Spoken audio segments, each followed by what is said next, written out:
Good Monday morning!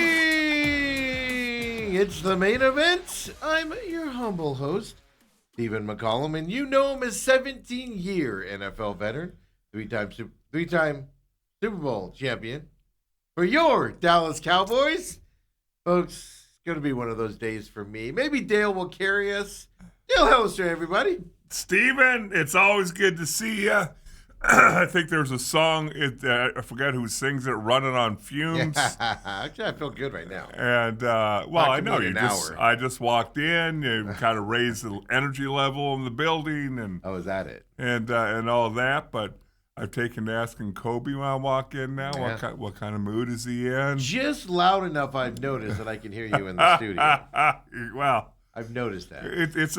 There's a double meaning to it, and Kobe not once has said you're in a bad mood. So I think Kobe is not a good reader of people's moods. Maybe it's possible, Dale, that I'm not in a bad mood, and he's not lying. You ever think of that? What I'm curious about, and obviously the first half hour of this show is going to be the wild weekend of the McCollum son and father trip. All I'm saying is you should have taken advantage of that ticket. But see, I would be so ostracized in that McCollum car because I smile at pictures. I look different. I saw you posted a picture and everyone's like, oh, you guys look alike. Oh, father, son. Yeah. I noticed was neither one. That was my buddy Gillis. Yeah. Neither one of you guys smiled. I go, that's what's hereditary. I never paid attention to that before, and now because you made such a big deal, but I'm like, oh well, still posting it. Well, I get on that. Dave Nash does the same thing, but he actually looks worse when he smiles. Yeah. Because his teeth are all screwed up. I wouldn't go that far, but angry people when they smile, you can tell it's unnatural.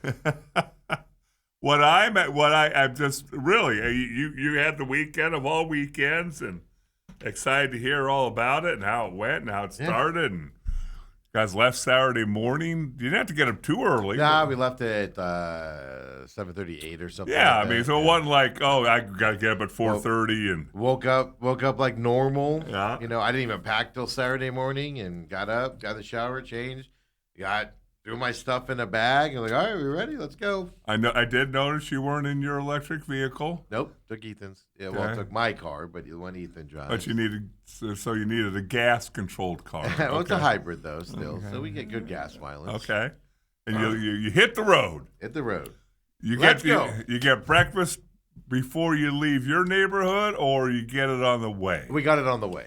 Okay. Yeah, because it's one of those things because we had it. Okay, so because this is what sucks about living in the Far East Valley. It takes an hour to get out of town. I was going to say, you add 45 minutes and you haven't even left Phoenix yet. It's so stupid. So dumb. So I like to fill up on the other side of town just because, we'll waste the gas driving across town, then we'll do it. But Ethan had done some stuff for his grandma and stuff like that on Friday, so he only had like 20 miles to empty. And I'm like, let's just get gas over here. We had some prize points to use and stuff. So we did that. And then I actually wasn't hungry for some reason. Usually by 8 o'clock, I'm starving. Right. I wasn't hungry. So I was like, we'll just eat on the other side of town. And the excitement level. You were so excited. Yeah, was that what it was? About the day. Yeah. I was like, oh, my God, it's going to be so stupidly expensive. It's always hard to eat when you're excited. The problem with Vegas is I'll sum up Vegas with one. As somebody that my family's from there, if you don't know. So I basically grew up there. It's like second home for me, Like I'm comfortable there. I fit in there well. I understand the culture, whatever you want to say. Even though it's changed dramatically yeah, but 4 that's years the ago. strip that's changed. Okay. It's get away from the strip. And, I could take you to the best restaurants off the strip, North Las Vegas, Henderson, et cetera. Okay. I could take you to tourist sites away from the strip and things to that most people that go to Vegas don't even know exist out there. So I'm really comfortable with it. But the problem with Vegas now is it's like, I always say when you go to the Renaissance Festival, man, they just nickel and dime you like $2, $3 at a time. So by the end of the day, you're like, oh my God, did I just spend $400, $5 at a time? What just happened? Oh, that's only $5. Yeah. Now it's on 20 times later. Yeah, and then you're like, where'd all my cash go? I'm hitting up the ATM out there at the Renaissance Festival because you run out of it. Vegas is similar, except it's $60, $80 a pop. Yeah. Oh, you want to park here? Oh, that'll be $30. Oh, you want to eat here? Oh, that'll be $700. It's just like, what is happening right now? Oh, you want to do this? Oh, you want to do this thing that should be free anywhere else in the world? That'll be $40, sir. They just stand there with their hand out. Just throw money at them. So annoying, Dale. That's the problem. All right, so you skipped an entire 4 hours. Well, the only reason I did was because I got to get that out of the way. As somebody that grew up in Vegas where everything was cheap, and all of that. So we get in the car. It's an easy drive. Ethan drove the whole real quick, because my parents, that was, we either go to Chicago, Vegas, or Disneyland. Yeah. And back in the day, 50 years ago, the breakfast buffets were like $3.99, and it was all you could eat. Fill up on morning food. Yeah. And I know things got more expensive, but but I mean, like even like the regular restaurants, it's like we went to the Cheesecake Factory. First of all, I had the grossest meal I've ever had in my life. The Cheesecake Factory. It tasted weird. In Vegas? I'm pretty sure they were poisoning me. Okay. No, but before we get to, I mean, the drive was innocuous. We could just skip the drive. Ethan drove perfectly fine, no issues there. But our GPS said to drive all the way out to the 303, and then cut up the 303, which you have to go to Wickenburg anyway. So do you go up and I don't know what roads are closed, so we just follow the GPS. So that's the thing. It's an hour and a half drive, hour and 10-minute drive across town just to leave Phoenix for where we live. And I'm just like, man, if we lived on the north side of town, it's a 4-hour drive up there. It'd be nice and quick. So Ethan drove us up there perfectly fine, no issues. So we pull into town, Dale. And it's like 1 o'clock. And what time does the thing start? Starts at 3. Okay. And it's going to be crazy down there. We have a parking pass on Allegiant Stadium. So I'm like, this could be a zoo over there. So we're not, because we know where Allegiant is, but I'm not familiar with parking lots and stuff like that. Right. So I'm like, so we go to the hotel, Dale, and we get our first lip from the lady at the hotel. Oh, no. So we check it. And I'm early checking in. But I'm doing it online, and it says early check-in's available, no problem, your room's ready. So I'm like, all right. So instead of finishing it through the app, I'll just show up at the hotel. So we stop and if they don't let us check in, fine. We'll just go to the event, check in later. Who cares? Now, we're not staying on the Strip. We're staying out in Henderson. Because I don't want to pay the resort fees. And everything on the Strip, by the way, is $500, including, the low-end resorts, which I call them Luxor, and the medieval one and all that stuff. That's where you go like you have a family or, the Strat. Then we got stabbed at the Strat while we were rolling into town, That's where you stay if you want the low end stuff. Even the Strat was like $400 a night. Excuse me? Who in the right mind's paying that for the Strat? Okay. Because your hospital bills after you're stabbed there are going to be bigger than anything else. Okay. But anyway. So we stop at this townhome suites, Dale. And I go in and I go, hey, I just wanted to know, we're not going to be back here till like 9 or 10 tonight, so I just want to know if our room's ready. Can we check in and throw our bags in there and stuff? The lady goes, absolutely. A $50 early check-in fee. And I go, well, that's ridiculous. So I turn around and I start to walk off. And then I hear her say something like, well, at 2 o'clock, we don't charge that fee. It's like $115. It's like $125 or something like that. It's like okay. You're gonna make me sit in. So right off the bat, I'm like, here's the nickel and diming of Vegas, right here. Right. $50 here. So I go, just out of curiosity, where does it say that's a $50 early check-in fee on your thing? And I have my app in front of me. It's a Hilton, by the way, folks. And I go, where does it say a $50 early check-in fee on here? She goes, check-in's at 3 o'clock. And I go, okay. I go, but also, if I go through these steps, I'm showing her, if I go through these, because I hate when people charge you. If it's $50, it's $50. I don't care. I pay it or not pay it. But the fact that they didn't have it listed, I felt like they were just making up this policy to get an extra $50. So I go, incidentally, where's it on the app here that it's $50? I go, because when I go through these steps, and I'm going through the steps on the app, I go, when I go through these steps, it doesn't say anything about $50. And I go, and I click on it, and I go, oh, look at that. I just checked in. I go, are you charging me $50 for doing that? She goes, you could talk to my general manager if you want to. I go, is that necessary? I go, am I now checked in? I go, can you look? Am I now checked in? She's like, let me go get my general manager. I go, okay. Not necessary, but okay. So she goes and talks. She goes back. She goes, we're willing to waive that $50 fee for you, sir. I go, I appreciate it. I go, we're just going to throw our bags in there. And I wanted to change it to long pants. I said, I'm going to change it to long pants. I'm going to throw our bags in there. We're out of here. I appreciate it. You guys are really cool for doing this for me. But I'm like, which tells you they make up those policies. I think there's nothing posted behind the thing. They're just trying to get suckers is what they're trying to do, folks. Well, number one. So good job, Town Place Suites. Now, hold on. You got real quick, and I know it has nothing to do with your story. Yep. I thought Town Place Suites is a Marriott. Oh, I'm sorry, Marriott. I apologize. Yeah, well, Hilton. By the way, I got a beef with you, but that's another thing. Yeah, It's a Marriott. I'm sorry, it's a Marriott. Because yeah. next time I'm not bragging, but yeah. since I've been a member, next time you're going to stay, just let me know. Put it under my name. Under what? You remember what? Marriott? Yeah. Here's the problem. Well, way up. Dale, so am I. All I do. If I go someplace I have to stay at a Hilton, like when we went to El Paso, the Marriott. Sometimes Marriotts are way out of where you want to be at. Yeah. So then that's why you have the Hilton one too. So I split between the two. Okay. But no, that's the thing. She goes, with your level, you need to be platinum to get no charge for the early check-in. Okay. But she was nice about it. But I didn't have to argue with her. I just like stood my ground. Like, you have nothing posted here, nothing on the app. So I just feel like I'm like, I'll sit in this lobby for 30 minutes, lady, to save $50. Here's the other thing. I've stayed at this hotel so many times. Every time I go to Vegas, it's in Henderson. When we drive, it's literally right off. You get on the 215 down there. It's right off to your left. It's right by Lee's Family Forum, is what they call it now. It's where the Silver Knights play, the minor league team of hockey, but it's also where the Vegas Nighthawks play for the Arena Indoor Football League. So it's right there. So I've stayed at this hotel probably 30 times in the last like several years. Every time we go to Vegas, we stay there. You know, it's 20 minutes to the strip, whatever, right? Never been through this before. And she goes, just so you know, next time. And I'm like, oh, there's not going to be a next time, lady. No, trust me. There's another one I could stay down the road that you know I can stay at. I might pay a little bit more up front, but they're not going to nickel down. Then Dale, she goes, oh, by the way, it's $15 parking fee. Never charged for parking before.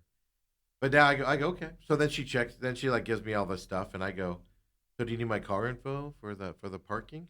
She goes, oh, no, you scan that QR code behind you, fill it out online, and then it just bills to your room. What? $15 to park, which is a lot of places call charge for parking, whatever. Yeah, they charge for parking there now, which they never did before either. But they don't just do as you're checking in and give you a thing to put on your dashboard. Scan the thing. I had to type into this thing on my phone with my fat fingers and misspell everything, you know, and everything. And then you get a QR code that you got to go in and have it scanned so they can charge you. What are we doing? No. And they're like, we do license plate readers. So, and I'm just like, they wanted $75 addition. What do you think you are, the airlines? So that's how our Vegas trip began when we got to Vegas, Dale. They were nice about it. They waved it, and that's fine, you know. But that's what I'm saying. Stand your ground, man. When these people just make up things, just ask questions. She at one point she was like, you can talk to my GM, and I go, look, I'm not upset about this. I go, it's just you guys are supposed to have stuff posted. It's supposed to be on the app. I go, it just feels like you're making this up. And I'm 20 minutes away. 30 minutes away from when you won't charge me. Right. I go, if the room's not ready, that's one thing. Yes. But we both know the room's ready now, and you're just trying to get an extra $50 for a 30-minute head start. I just sat there. I just said that, and I just stared at her. And by the way, it'd be one thing if she said it's $50 cash that might go in her pocket. Well, why are you trying to get Marriott $50 more? It's not Marriott. It's that location. It's not Marriott policy. Okay. She said it 17 times to me. That's our policy here, sir. Mm-hmm. That's our policy here, sir. She said it like 17 times. And I'm like, well, you should probably have it in here then, you know, or post it behind you or something. You know, but she waved it, but it was fine. So that's the first taste of it, Dale. So then we change, we get our stuff, and we We head off. We go downtown. Holy heck, traffic flow, and our parking lot is on the side that we come from the south, and our parking lot is on the east side of the stadium. Oh. So we're just stuck in all these people, just all the. Are all you the driving offside. now, Oh, or I'm you got driving. you- Oh no, I made Yeah. sure. I told Ethan, I go, you're not driving through this. No. This is gonna be nuts. Because if you've ever driven in Vegas, the taxis alone are nuts. Yes. Let alone regular people. And then you go into a football game where people don't, or to a football where nobody knows where they're going. Yep. And so we have to go around. So I finally just pull over. And then, okay, I get it. Police officers, you're whatever. You're whatever. I cannot stand it when a police officer pulls somebody over to write them a ticket in a high volume. Everybody's trying to get somewhere. Traffic's being funneled into these areas, and you literally have your lights on behind somebody and you're writing them a ticket. Tell them to get lost. Go, look, guys, you guys got to move. You guys can't be here. Go. He's literally sitting there behind him. He's blocking 2 lanes. So we're all having to go back over again right outside the stadium. Yeah. Dude, what are you doing? Common sense. Unless the guy shot somebody. Yeah. No, it was an Uber driver that pulled up and just let him out there because they didn't want to sit in the traffic. So they just got out there. So he had to go over and write him a ticket. Just yell at him to leave, man. So he gets all behind and everything, whatever. So we get around, and actually the best part about it, Dale, I got to be honest about this. So I had my window down, so I could hear people and stuff like that. So we're just driving, and people were really nice. Like a cop was joking around with us at one point because we had to stop so pedestrians could go, and all that. And the car in front of us was kind of blocking the crosswalk. And he goes, "Oh, not that you could fit." And I go, "But I was gonna try until you stopped me," And he was all like, "Oh," we were laughing about it. It was pretty funny. But anyway, so we get around to the side. We park right on the stadium. It was sweet, but we got fooled. Oh, Have you been to Allegiant? I know you can get tickets. Have you been to Allegiant? I went to a game, but we took a Private Uber or shuttle. whatever. Oh, okay. Yeah. Oh, so you came in on the north side where you have to walk up those stairs? Yeah. Okay, so the Saturday, we walk in on the south side because that's where we were parked at. Man, and you go through security. It's quick and easy. Everybody's in a good mood, whatever. We get through there, and that's where that first picture was, where they rolled the field out, Yeah. So we go in on the south side. There's nobody in this building. And we're kind of late. We're 2:30, right? Having to drive around the stadium. Well, that one picture you took, literally, there's nobody in the background. That's the south side. We found out when we went in, that's the side where the walkout is in it. So nobody's sitting over there. Okay. There's no seats there. Okay. So nobody's there.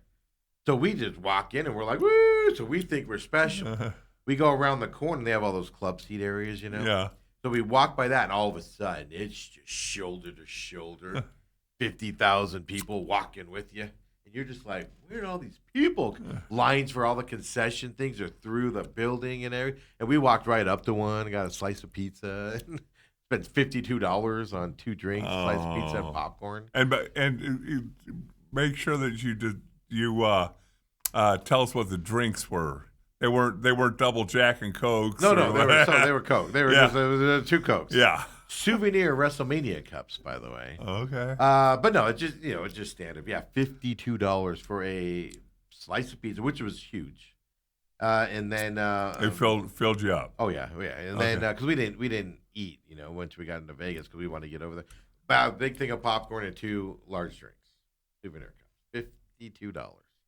They say you can get a refill, but who's getting up in the middle of a show with it that crowded to go stand in line to get a refill? Yeah, well, my one question: did you remember to bring them home with you?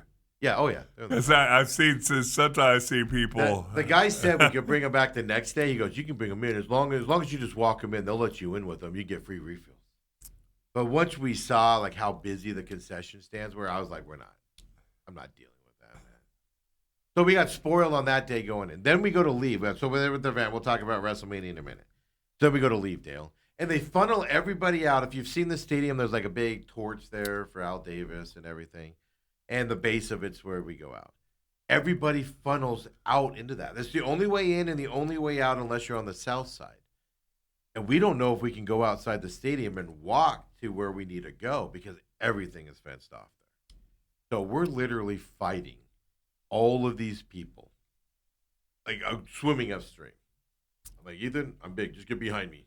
I'm just like walking. People are parting their way. But I mean, it's just hundreds and hundreds and hundreds of people as your eyes get. So we fight through it. We get by that sweet area again on the side of the building, and the lesson's up, and we just walk right out, get in the car. We're on the way to the hotel by 7:30. Show ended at 7. Perfect.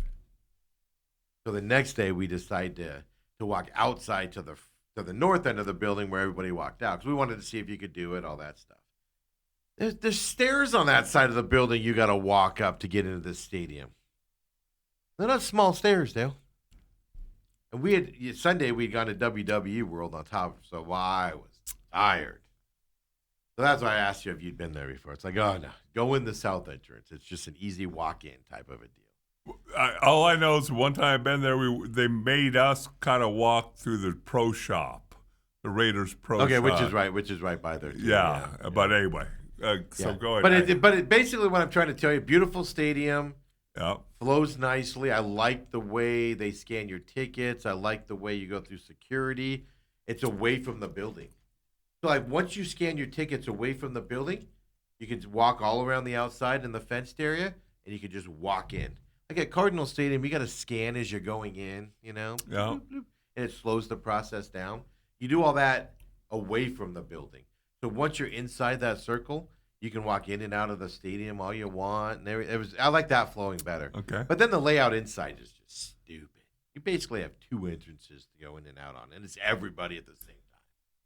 So anyway, that was that and everything. So then we just drove home. We got done at 6:30. We stopped at Chipotle in Henderson on our way out of town. We got home by 12:30. Perfect. 4 hours of sleep or whatever. Got up this morning. Ready to go. Was watching the Knights while Ethan was driving us to Kingman last night. The Knights and the Mammoth. Okay. Fun watching that as well. While Ethan was driving. So there we go, Dale. And I drove from Kingman to Phoenix. So 12:30. We pulled 12:30, 12:45. We pulled into the house. No problem. Beautiful trip. Good. Beautiful Well, I'm trip. glad it went well I lost a lot of weight. because there's a lot of things that could have gone wrong. What do you mean? Well, you could have got a flat tire. You Oh, could have. oh, that's no spare, I know. They could have lost your. Yeah. Yeah. There are a lot of things, and I didn't bring it up on Friday because I didn't want to. If you would have jinxed me, I I didn't would have want been to so jinx angry you. with you. But for all intents and purposes, to go to something where there's 50, 60,000 people at for 2 days and get home, it was relatively I've done event-free. it a lot in my life, so it's usually event free and stuff like a lot of time when I go to NASCAR weekend up there, we'll just drive up Saturday morning or Sunday morning, even go to the race and then just turn around and drive back home, type of a thing. We've done that a lot. Yeah, well, it's because it's too expensive now. I don't want to deal with it. You know, I'm not a big gambler. I'm not a sit down at a table and gamble. I'm not a. Could have won all your money back Yeah. or your gas. Yeah. Okay. All right. The problem is you start in the hole though. I'm already in the hole for $500 before you even get in the casino. Gosh, you have to win that back first just to break even, let alone anything else. Gas, by the way, in Vegas is $5. Thank God we didn't have to fill up there. There's some gas stations that are like $4.80, but it's like they're probably gonna shut down your engine. Wow.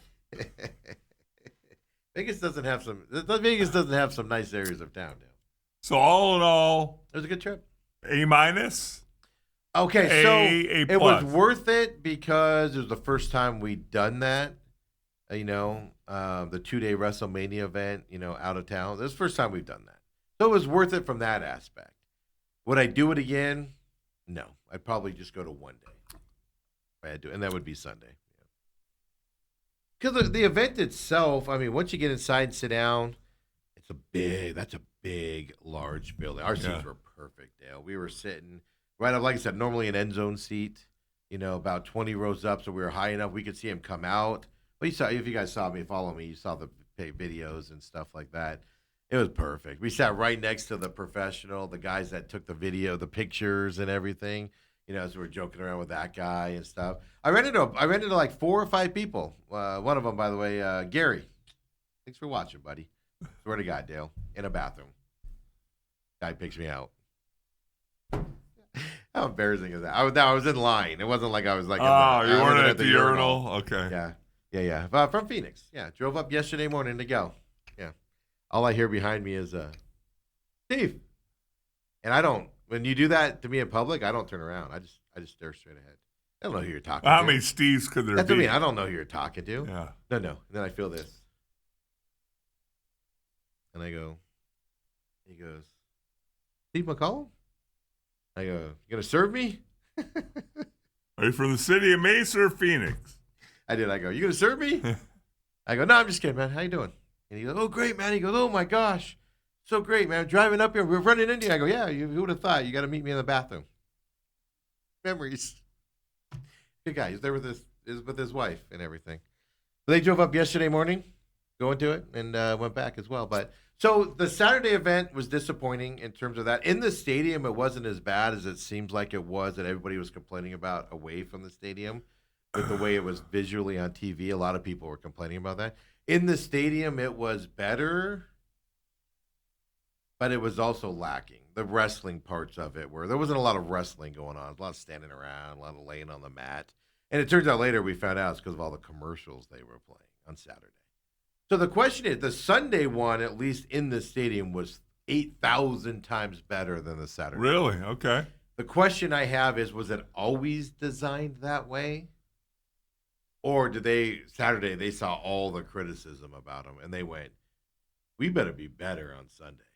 And they stepped it up a little bit. That's what I don't know. Is every WrestleMania 2 days? Now they are, yeah. They It used to be okay. literally one 8-hour show. Now they're 2 4-hour okay. shows, definitely. And stuff like that. Basically 6-7 matches, It didn't sound like you were happy with the finale of Saturday night. No.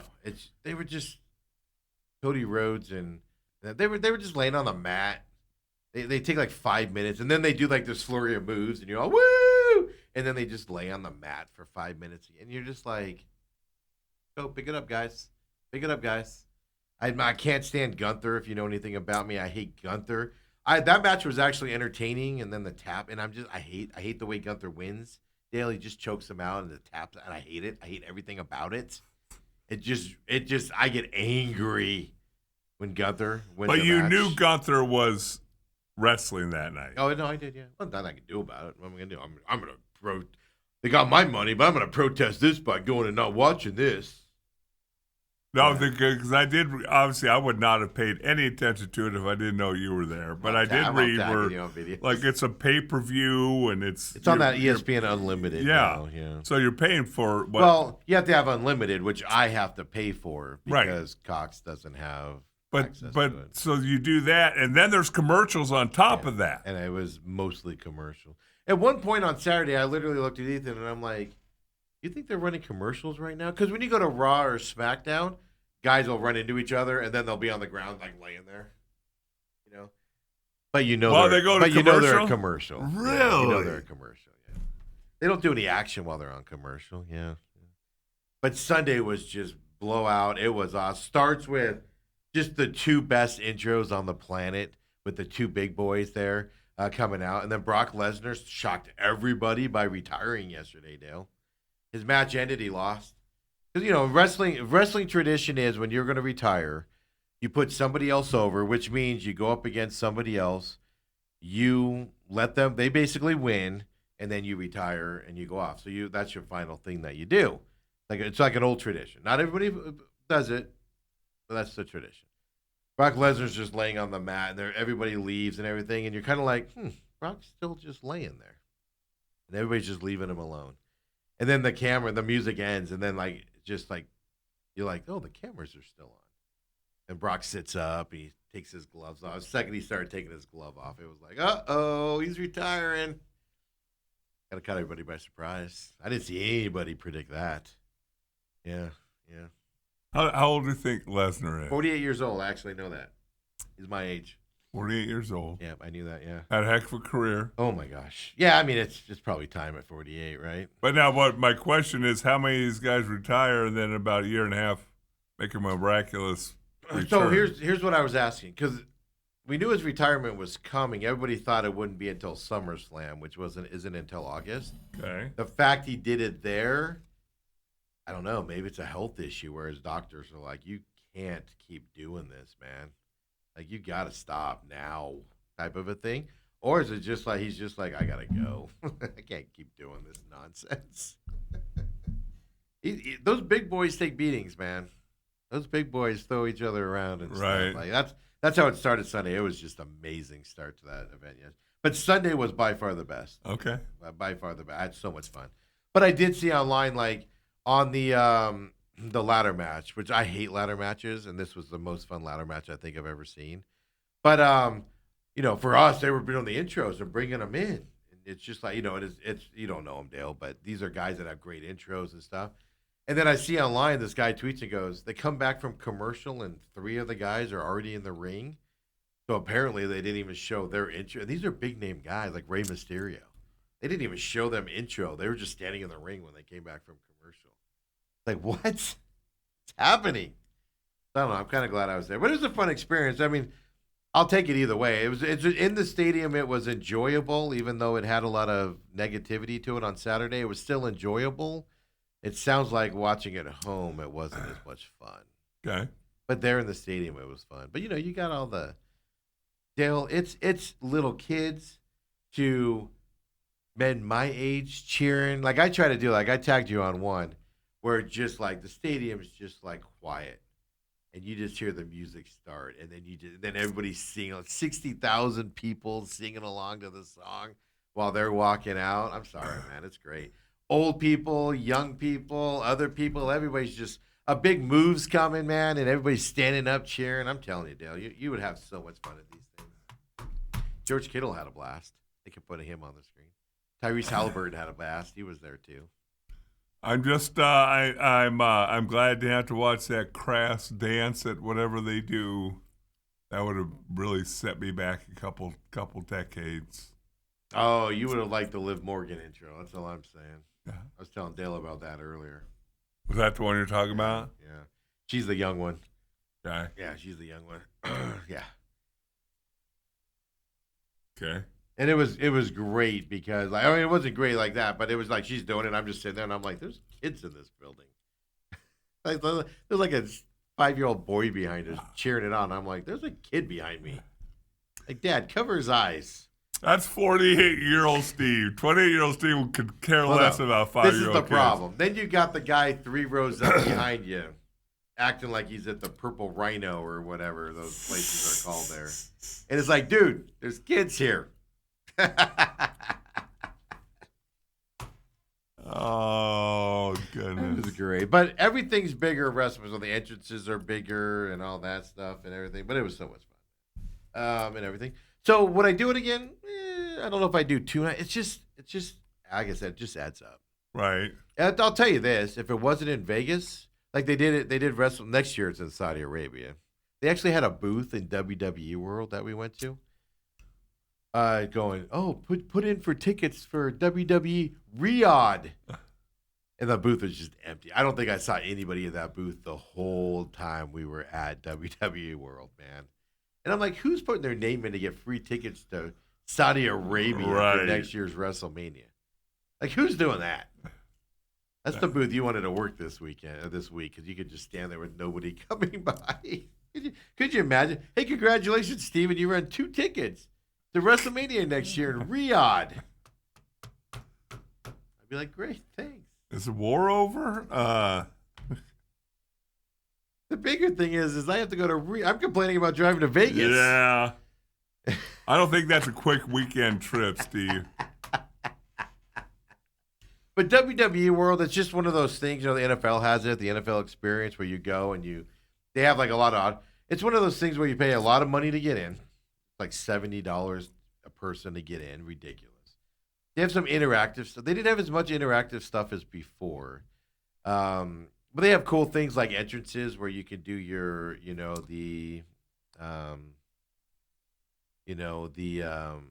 Ethan just tweeted at me and made me laugh there. You come in and you go, where you do the entrances, so you can pick a wrestler and you can imitate. That is so much fun to watch the kids doing that stuff, man. You didn't do one? I did not. No, no. I ran into Jason Carter, our old friend, was there. He drove up yesterday morning brought his littlest one, Colton, yesterday. Okay. So we met up with him over there at WD. He did one, and his kid did one as well. No, I don't. Yeah, I don't. I want enough cameras, Dale. We don't need that one too. Well, the one thing I could say off the top that I think is a fantastic idea. They started at 3, so it could be over by 7 on Saturday. Oh, that's the thing. I mean, we were even Saturday night. We left. We drove by the Sphere, so Ethan could see the outside of the Sphere. Yeah. Because he hadn't seen it. I think last time Ethan was there, it had either not been turned on, or it was turned on and they were testing it, so it was off and on throughout the day. But he wanted to go see it, so we drove by it and everything, and so he wanted to do a bunch of other stuff. We just didn't have time because we went to that WWE World yesterday. Right. But that's the thing I was telling him. I was like, well, 2 things. I was able to avoid my family. Sorry, cousin. My cousin Stephanie watches this. I didn't do it on purpose. We just didn't have time. Well, Steve, you told me on Friday your biggest goal was to not see your family. I know. It's like she always, when she sees I post stuff on Facebook, she's always like, "Oh, are you in town?" And this time I was like, Is that why you post on the way out of town? That's why. Usually I'm like, when Autumn goes with me, I'm like, "Hey, be careful what you post and when you post it." No, it was fun. We had a bunch of friends up there and stuff. That one of them reached out and they're like, their kid just got married. And I'm like, maybe dinner Saturday night or something. I'm like, I don't know, man. We got, we're going to be tired. So we were able to skip that. Not that I'm antisocial. But, But we ran into a bunch of people from Phoenix and everything, Vegas and everything. But if they did a 2-day event like back in Los Angeles again, this is what I was going to, I would go to that. It's just, I don't know how to explain. For most people are going to laugh at me when I say this, but Vegas is just too much for that type of an event. If you know what I mean. And then they have the National Association of Broadcasters started yesterday. So you had thousands of people there for that. Right. And then on top of it, they just finished it, and it's just a lot going on. And that's the problem. That's the problem with that. And like I said, it just, you turn around and somebody's like, that'll be $60, sir. All I did was turn around. But you're breathing our air. So it's going to cost you money. Hey, you got an early check-in over there. Oh, my God. I know. Should I have charged them $50 because we left early yesterday? We left at like 9. Checkout wasn't until noon. Should I have charged them money? Yeah, for some reason you can't get that money back, can you? So stupid. There's nickel and diming you. And that's fine if you got to charge because people use your park. Because it's literally like a mile from that where the hockey team plays. It's one of those small community, places. And, so that's fine if people are parking there and walking over, but charge them. Not people buying the rate. I was almost down $75, Dale, before I even got in there. And here's the interesting thing. We learned this the hard way. We learned a lesson here, but I won't tell you what I did. But we parked on the stadium, non-football game parking. This is just a trip for you if you're going to Allegiant for a concert or something like that. Log in, do a Google search. It's a company called like Spot something. Go to that. We literally bought the parking passes to park on the stadium grounds. Now, it was $100. I'll just tell you the price. It was $100. Whereas you can get lots $40, but you had to walk half a mile to get in there and stuff like that. And we got out. There was no traffic getting out because, they restrict it. But it was $100. But, yeah, we just logged in and bought them right there. That's the secret. But it doesn't work for Raiders games, but I guess it works for concerts and stuff. I'm sure Raiders just like Cardinals. Yeah, I'm sure they give you passes and all that. Yeah. But that is something that I learned on that. And actually, somebody else was telling me that on Saturday when I was there. They were like, no. Yeah, just log in and buy a parking pass. He goes, they rarely sell out. Unless, he goes, you can't get them for Raiders, but they rarely sell out for anything else. He goes, and sometimes it's a pain parking those lots. He goes, but once you get to them, he goes, traffic, and he wasn't kidding, traffic out was. Whereas if we would have parked in, those shady shops across the street that charge $40 and stuff, you have to park, you have to get out, your traffic takes you other directions where you want to go and stuff like that. So just a little hint for everybody.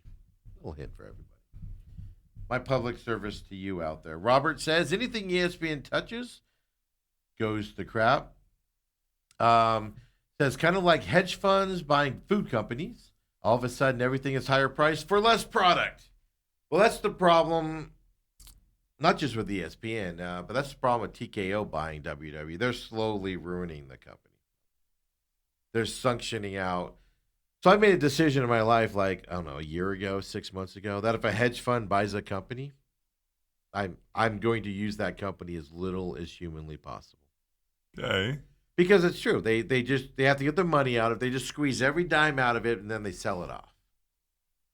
Like, I haven't been to a Subway in years because of it, because the $5 footlongs went away. You got less sandwich, less meat, that type of stuff. That's what TKO is doing at WWE. And they also owned UFC as well. You're just seeing it happen. Or they're just like, before WWE World would have maybe been, $50, $75 to get in. Less events there, less things happening in there than before. Then just the whole WrestleMania ticket and all that. It's just they're just suctioning it out, and we're stupid. Your favorite match of the weekend? Oh, my favorite one? Oh, either the ladder match that happened yesterday. Oh my God, the Brock Lesnar one was short, but that was so good. That was just two big boys, man. Like, we're talking big dudes. Right. That was so much fun there. But even then, the CM Punk Roman Reigns one that ended the night was fantastic. Was it? Probably one of those. Yeah. Okay. Absolutely. Yeah, it was so much fun. A lot of duds out there. There was only one match where I was like, the Leah Ripley Jade match. I had high expectations for that.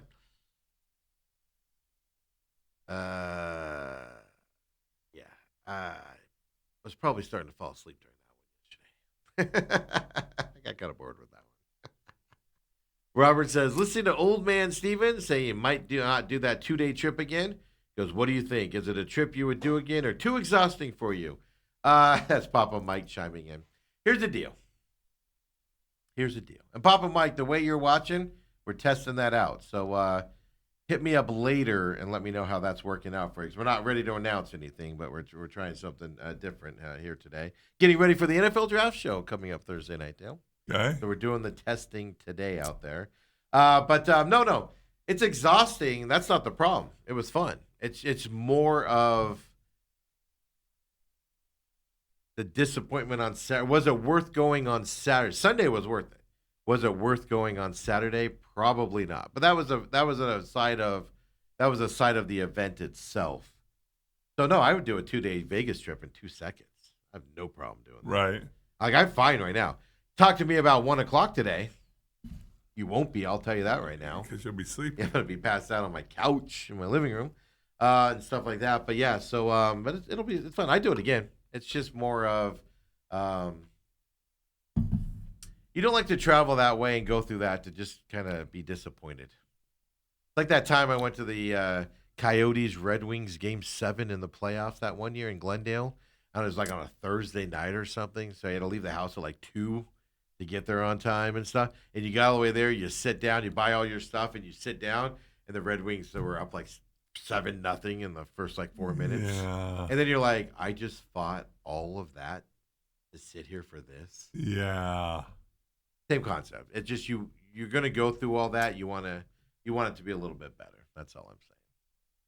Dale, let's take our break here as well. There you go. My weekend. We'll get Dale's weekend later in the show here coming up. But look, folks, NFL talk. A lot of NFL stuff happening. An interesting tweet went out from Graham Rossini, athletic director there at Arizona State around the baseball program.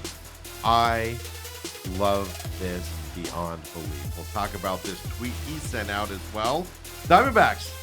Hey, another series win, Dale. Except this time, that taste in your mouth at the end of the series because you weren't able to forget about the blowout that happened because it's right on top of us as well. Suns, Dale, we have to talk Suns. Do we? We can talk Friday night. Does anybody remember Friday night? I do. NHL playoffs are underway. Go Knights, go! Beat the Mammoth last night. Put them back in the Stone Age. And the weird thing was, the Mammoth were skating around going, the whole arena can see us. Come on back, folks, to the main event.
back here, and I know that was a lengthy, how was the weekend segment, but yeah, it was WrestleMania weekend, folks. It was a lot of fun.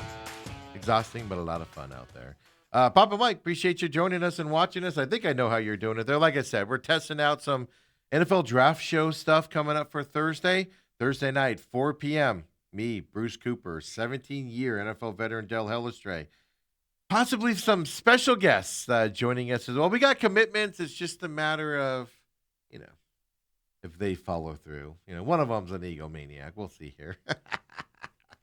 You'll know what I'm talking about here coming up. But Thursday night, 4 p.m., if you're watching the draft, turn down them, of course. Catch our analysis of it. We're not waiting until Friday morning to fill you in on what happens on the draft. We're going to discuss it as it goes.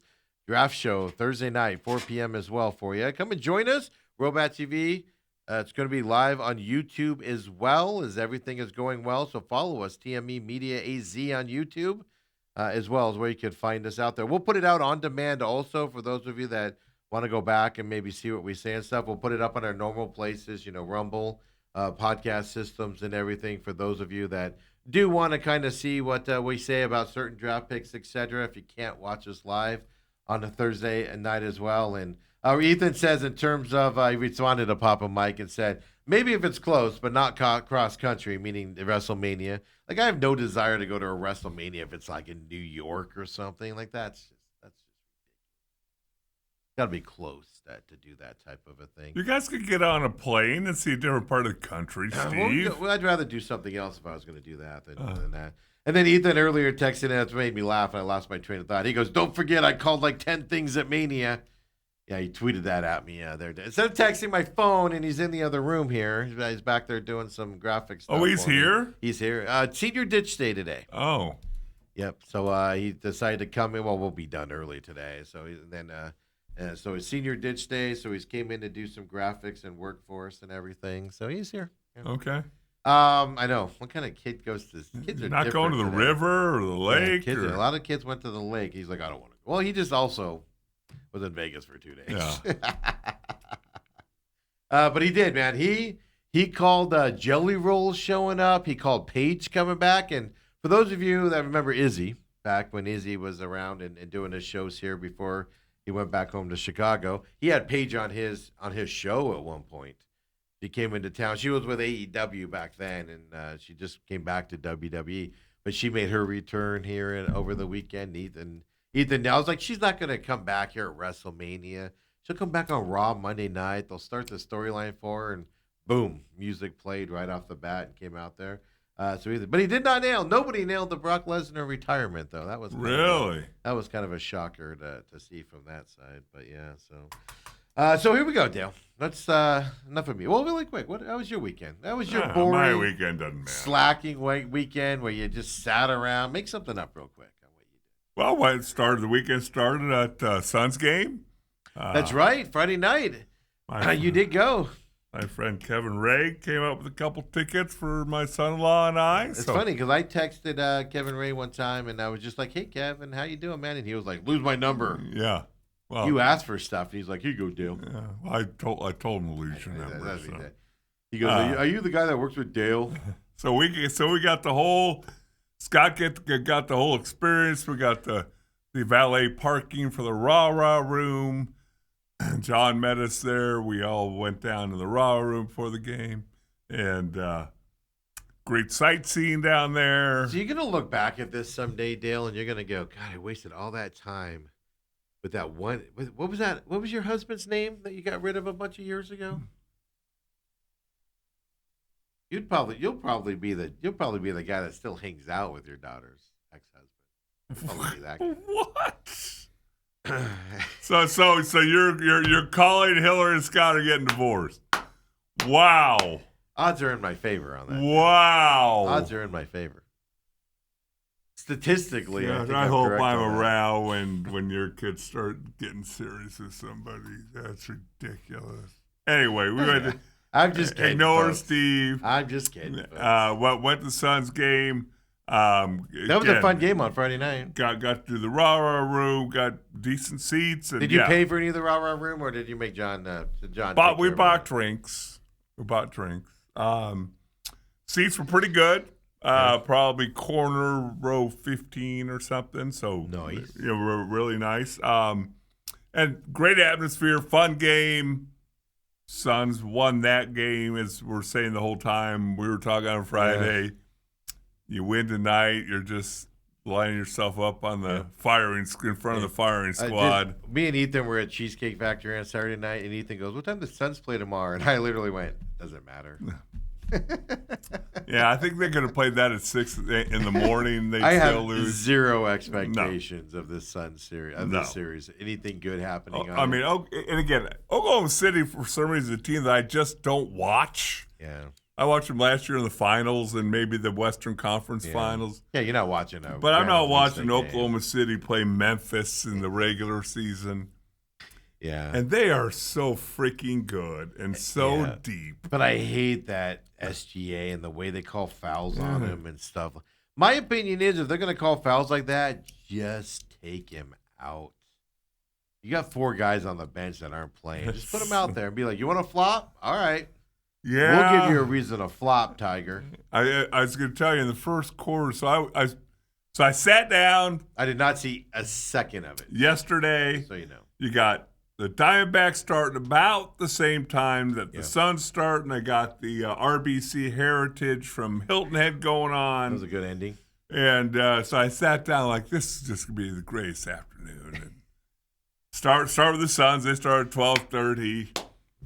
They're quickly down by a ton. Yeah. And I look at the thing, I go, hold on.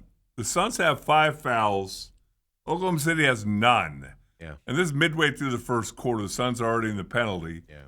And Oklahoma City's defense is smothering. Yeah. They it's bang nasty. and bang and bang. And That's why they're just giving them the trophy now. Why are we even wasting our time playing the NBA playoffs? so then I go, well, okay. So whatever. Commercial came on.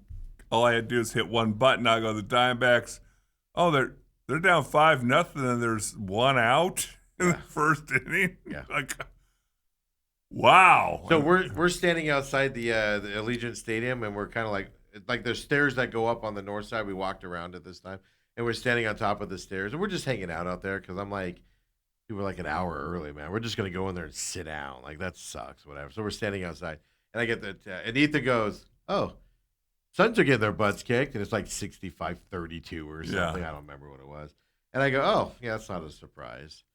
And then I get it literally 2 seconds later. I get a text from Autumn, "Don't check the Suns score." And I'm like, "Too late." Ethan just showed me. And then like literally 2 seconds later, she goes, "Also, don't check the Diamondback score." So then Ethan saw that and he goes, "Oh, let's check the Diamondbacks." What is it, like second inning? It's whatever it is. Well, first inning, there was 1 out. They're down 8-0. But we had actually had the Rattlers game on. They were playing Northern Arizona. We had that on. Just watching the beginning. They were down. They ended up winning it there, but I watched that till halftime because of the other blowouts. I didn't even bother turning them on. But that's how we found out what was happening yesterday while we're on our way to WrestleMania. It's kind of crazy. So Friday did the Suns game. Saturday got up, watched about 3 innings of Grant's baseball game. Only 3? Yeah, because it was his birthday. Actual birthday was Saturday. But then I had my scholarship luncheon, which you forgot to ask me about. That's I just asked you how your Okay, weekend's doing. This is the time to talk about No, it. you said I did nothing. So I anyway, thought you were still talking about Friday. And We so I moved went on to to Saturday. Okay. scholarship luncheon. Hey, Always hey, Dale. a really nice deal. Dale, how was your scholarship function? Yeah, really nice deal. Brad Sessmat and company do a really nice job. It's just something special about seeing 30 to 40 dudes and gals dressed up in tuxes and nice dresses, and It's a very formal event. yeah, and they do a great job honoring them. And we gave away my dad's scholarship. Got to hang out with a bunch of people. That Did you write down who won it? Fagrell from Hamilton. He's a quarterback. Oh, the quarterback over there. Yeah. Oh, yeah, because quarterbacks don't get enough positive in their life. Yeah, well, Please don't ask. say something bad's happened to him now and make me look like a jerk. I don't ask any questions. Please but, please don't be like, well, he just lost his parents and his sister has 12 states. Great kid. Got to meet him. His mom and dad came up after. They were super excited, so that was fun. They honored Jason Mons. How'd that go? He did a great job. They he was in between practices at ASU and made it over and looked all dapper. The thing about Jason Mons is I don't even know. I think he's early 40s, maybe mid 40s, but he looks like he's about 18. The guy's got anointed with young looks forever and ever and ever. Did a great job. And just I got to catch up with a lot of people. That's why he quit coaching high school football. Just so he could keep those young looks. That's stressful nowadays. Well, I don't know if that's more stressful than being a tight end coach at ASU. Yeah, but you're not taking the heat at ASU. Yeah, like but you're recruiting. You're on the road. There's a lot of stuff that goes on. Yeah. So had a good time there, and then we had our birthday dinner for Graham. Boy, oh boy. Be 6 in Scott and Hillary's house at Rustler's Roost. Did you go down the slide? Did you go down the slide? I thought about it. You thought about it? Graham wasn't like, come on, pop, go down the slide. We got a table right by there. Oh, my goodness. We have a water slide video of you. We don't have a Rustler's Roost slide video of you? No, because there's not a pool at the end of it. But you can only do it if you displace half the water. If there'd be water down at the bottom. So we did that. What? Did somebody try the rattlesnake? No, the waiter was trying to sell that. And they hype it like. And I always ask, I said, so what does the rattlesnake taste like? Well, it tastes a lot like chicken. I'm like, well, then I'll just have chicken. Let me stick with the thing I'm familiar with. Yeah. So I had and I almost drove as far as you. The dang scholarship lunch is down at Wild Horse Pass. And you did. By the way, you drove. You drove about as much as I did. And the 51 was closed. Coming back north was closed. Yeah. So got down there. We saw that when we were leaving town. And then I had like 2 hours to kill. And I'm like, do I drive all the way home with 51 closed going north? Yeah. So I'm going to have to find somewhere. Or I called your boy, the Angry Patriot, the Angry Fan. Oh, met up with him? Who lives in Albuquerque. He's just sitting around going, I'm not doing anything. Went over to his house, watched a little golf and nice and all that on Saturday. So, yeah, I was not as busy as you. Well, I went around 60,000 people. Why did you call me? I could have been there in 20 minutes. Oh. Yeah. Even if you're in town. I know. You timed that right. I know. Hey, we need to invite Steve. Here's how that would have gone down. Yeah. Yeah. Anyway. Yeah. We need to invite Steve to Graham's birthday party. He's the first one that swore in front of Graham. I wouldn't have showed up this time because I wasn't there, but I'd show up to Graham's birthday party. You know what? You think Hillary and Scott spoiled that little kid? Wait till you see what I do. Yeah. Well, first thing he's going to say is, "Bad word, Steve. Bad word, Steve." He's going to go down the slide at the bottom, go. And everybody's going to just hey, Big Steve, with a big thumbs up. Everybody's just going to turn and look at me. Well, good for you guys, man. That's fantastic. Busy weekend. Yes. For you. And congratulations. I just looked it up to see because I can't remember what his first name is, the kid at Hamilton. But it just says that you gave an award out. That's all it says. Oh, yeah? Yeah. It doesn't say who gave it to. That we're, of course, talking about the Larry Hillestray Memorial Scholarship Award. Yes. We never say the name of the award, so just so that's my dad, knows. By the way. So so let's give it the proper due there. So that's what it's named. We always just say it's your thing, taking credit there. Well, I did start it and did do all the legwork and then put together the basketball games and. Come on back, second hour main event next. And your wife did most of it. Let's go.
here. Main event, second hour here as well.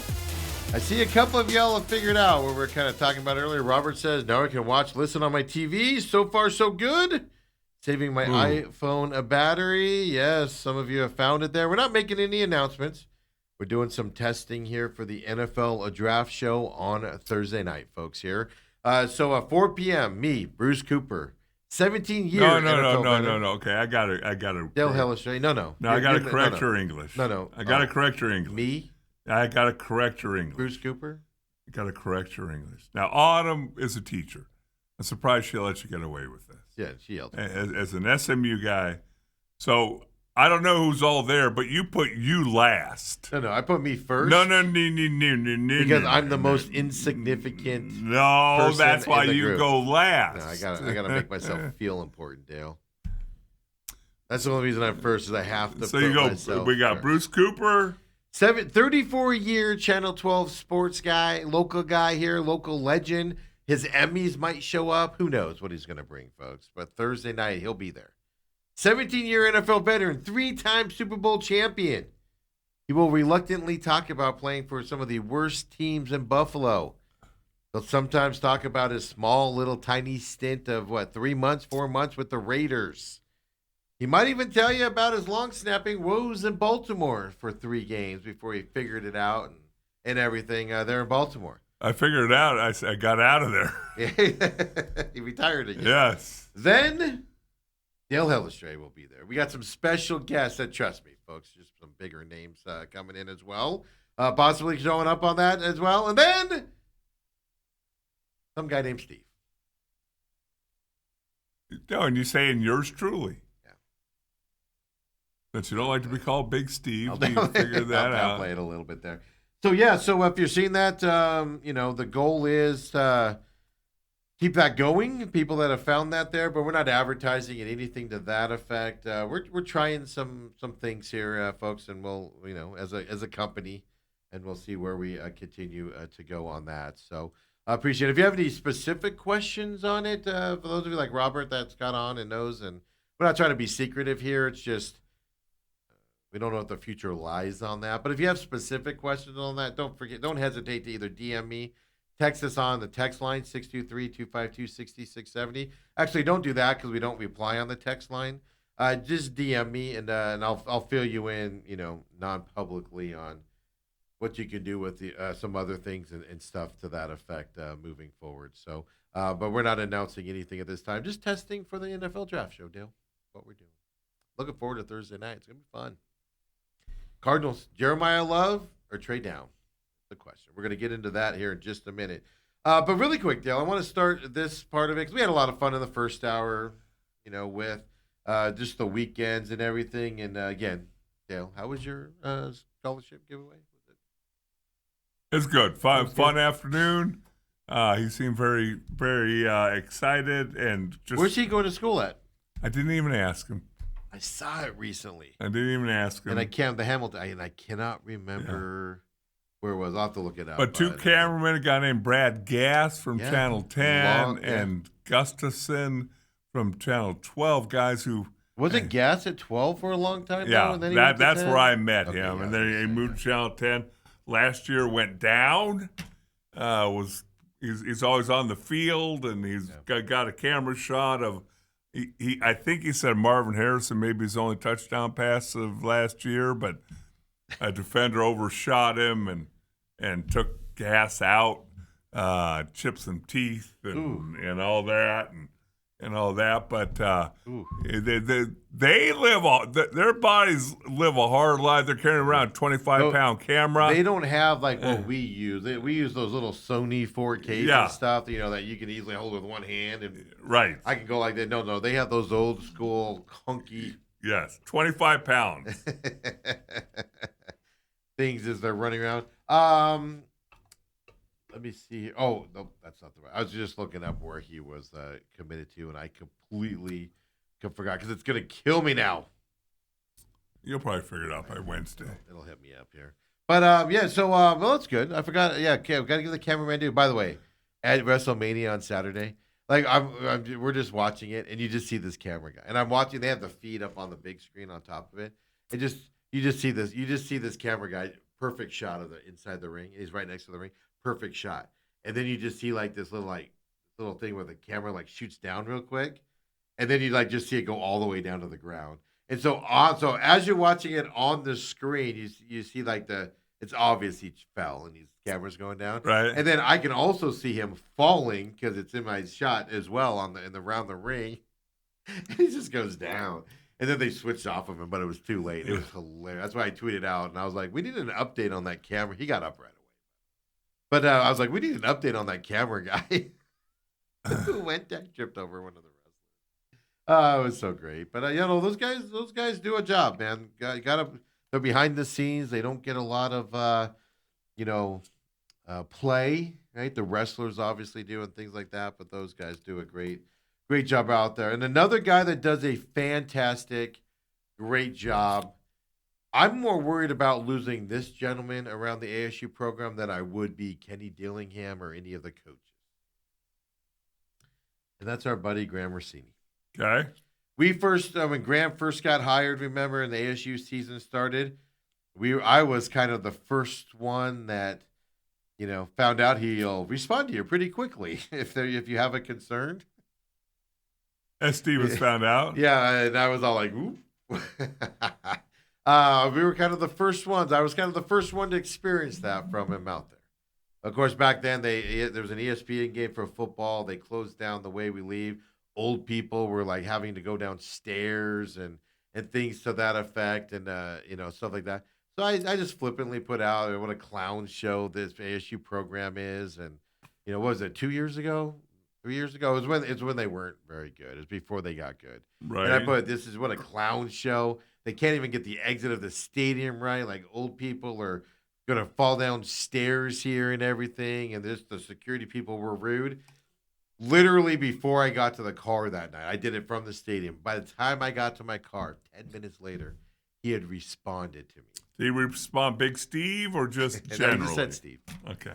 But he responded, and he said, I checked with my team. I will make sure this doesn't happen for our next home game. And I was just like, did he just respond to just, he didn't know who I was at this time. He didn't know what I did. He didn't know any of that stuff. Right. To me, I was just a guy mouthing off. He probably checked season ticket holder No. since Now- ASU was a college. Now Doug Tamaro, he'll tweet me and be like, "Can you knock that off and just reach out to me directly? You have my phone number." I saw Doug on Saturday. I had a great conversation Did you? with him. So, He's so great. yeah. But yeah, now Doug will just text me and be like, "Can you just text me instead of putting that out, please?" So funny. But I learned that lesson early on, and I was like, "This is an administration that cares. Mhm. This is an administration that we need to keep going forwards and stuff like that, and everything." Then, thanks for that, by the way. I just saw your text. Yeah. Then over the weekend, I saw this Baseball America put out Arizona State, Texas Tech, and Oklahoma State are entering pivotal stretches. And there's this big article. If you don't know what's happened with the ASU baseball program, they were dominating. They were winning a lot of games. They were coming from behind. They hit the schneid. They started losing a bunch of games in a row. They didn't look well on the field. And then, boom, April 17th, April 16th, articles like this are coming out. In this article on ASU, it says, barring an imminent turnaround, because ASU was going to host a regional just 3 weeks ago. That's kind of gone by the wayside now because how bad they've been playing. It says ASU shaping up to be a bubble team again, despite Hairston emerging as a leading College Player of the Year candidate. Multiple sources have told Baseball America that a tournament miss would almost certainly lead to a change atop the Sun Devil program. That's from Baseball America, folks, about your Arizona State baseball program. Pretty well respected publication. I read it because they have insight to baseball that insiders who follow programs don't have. Graham Rossini himself responded to this, folks. Nothing to see here. Lots of exciting talent on a very fun team to watch. Let's put some positive energy behind these guys and see how far we can take it. Go Devils. Have you ever seen an athletic director go directly to Twitter to defend a coach in a program? Generally, they'll have a press conference and go, I stand behind. We all laugh, right? The kiss of death. Like an NFL Right. owner talks about how great a coach is or a GM is. It's like, oh, they're fired. But now Graham Rossini is going and defending. He's basically diffusing. You have to believe it's real. Because doing a press conference and saying it, you can kind of be like, well, we felt that way at the time. Putting a tweet out there to me is more serious. I think it's fantastic that he stood up for the program via X to the article itself that said coaching change is imminent if they miss the World Series. I think it's fantastic. I can't say enough. This would be the bigger detrimental loss for the ASU program, I think, than any coach, in my opinion. He's doing things, Dale, that are just amazing. You're talking about Rossini. Rossini. Yeah. Yeah, Rossini. I just saw that where I'm just driving. Ethan's driving me to Vegas, and I saw that, and I'm just like, what? Give me one other athletic director that's doing this. You can't. I don't know of him. I've never seen it. Just shut it down. Okay. Now when he gets fired, now when the now when they miss the college baseball playoffs, and he does get fired. So I don't know. I just wanted to bring that to your attention. I just think he's changing the game for athletic directors. And, you think Kenny Dillingham had a chance to go to Michigan, right? Can't tell me that a Michigan and Ohio State and Alabama aren't going like Graham Rossini doing in Arizona. He should be at our. Oh, don't say that. To me, Dale, his loss would be worse than any coaching loss that we would have, in my opinion. The biggest thing he's done is he's been able to, I don't know how to phrase it, so I'll just say it this way. He's been able to curtail Dr. Crow and his anti-sports biases that he tends to have. Or influence in a positive way. Yes. He's been able to change that. That's worth the weight in gold at that point. So I just wanted to make you guys aware of that as well. But Dale, you were at the Suns game Friday night. To me, the Suns talk is very quick in my eyes. Yeah. I saw people like Papa Mike, who's watching us right now. He messaged me and goes, well, the Suns' free throws is discrepancies. The Suns need to work on this to have a chance in this series. And I just responded with, this is such an epic mismatch in NBA circles. It doesn't matter who's on this Suns team. This is an epic mismatch of a series for multiple reasons.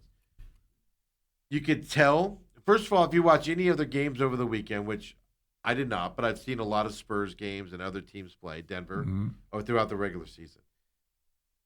Like you said it earlier, the Thunder just look different. Yes. And it's going to take a monumental upset to beat them. They're just different. And they're different in a good way, where they're very hard to solve. Like you said, you take Lou Dort out, next guy comes in, then you got to deal with Chet. They've got 10 guys who they can roll in. They even got guys with the same name, Jalen Williams. There's 2 Jalen Williams on the team. One's from here, one's from somewhere else. One's from Perry. Yeah, they both hit threes, and they both dunk the ball. And I just watched it. It's wave upon wave. They got 2 big dudes. Yeah. You got Devin Booker, and you got guys underneath trying to block these guys out. Yeah. I saw a lot of people criticizing Oso playing a lot yesterday, and I didn't see the whole game in its entirety, but I did watch it, miss and match it as the days went on and stuff like that. But I don't think he played terrible considering what he had to deal with underneath there. Mark Williams' foot injuries are going to be a big detriment. The bigger injury though, what was it? 5 minutes into this game, Goodwin goes out. Suns have zero chance on defensive side with Goodwin not being able. If Goodwin's not able to play, it's going to get uglier.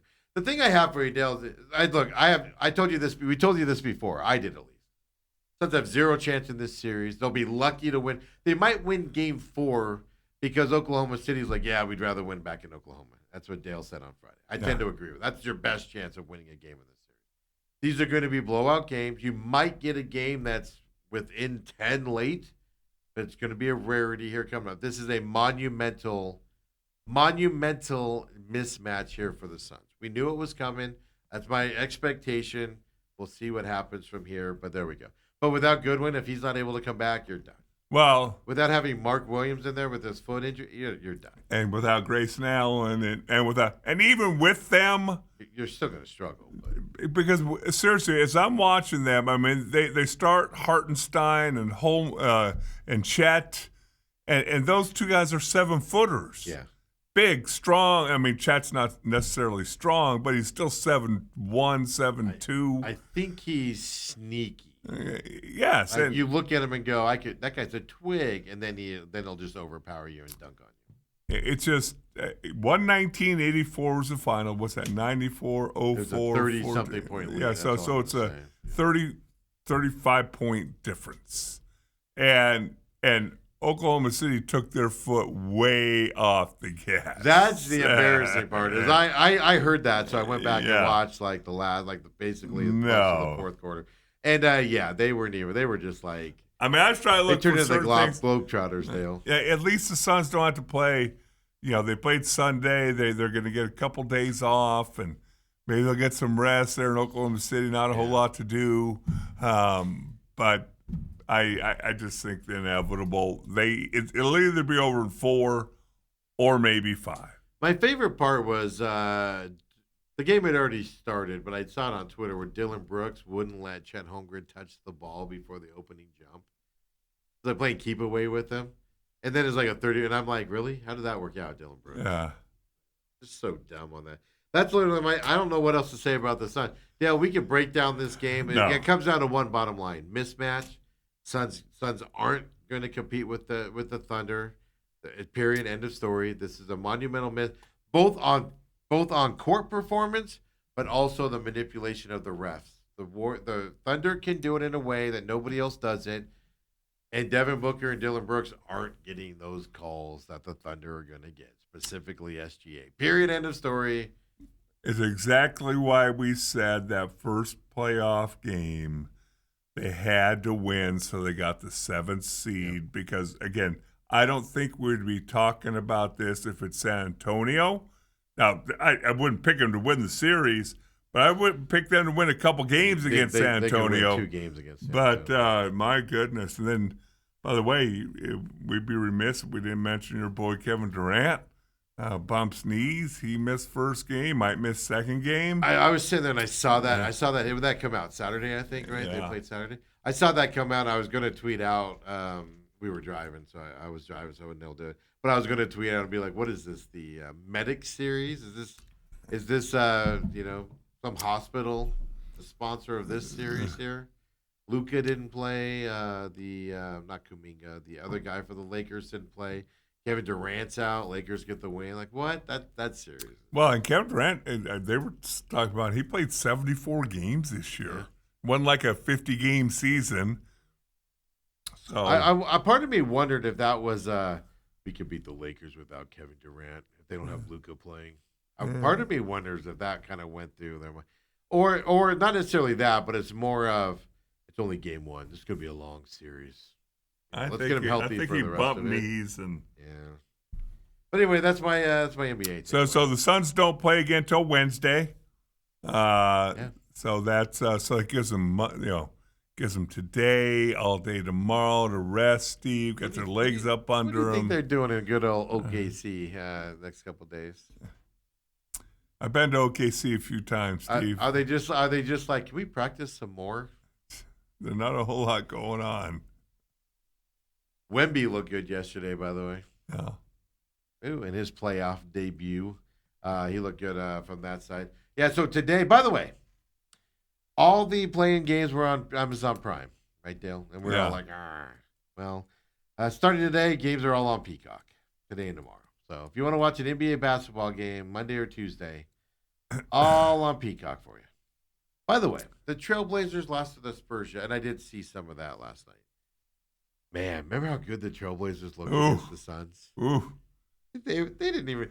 I was like, who's that team playing down there? Who's that team? Because that wasn't the team that beat the Suns in that 7-8 game. Who's those imposters? Well, Suns don't have Wemby and they don't have De'Aaron Fox. I was like, what? Yeah, so all games today. Denver leaves the Timberwolves 1-0. I do expect that to be a quick series.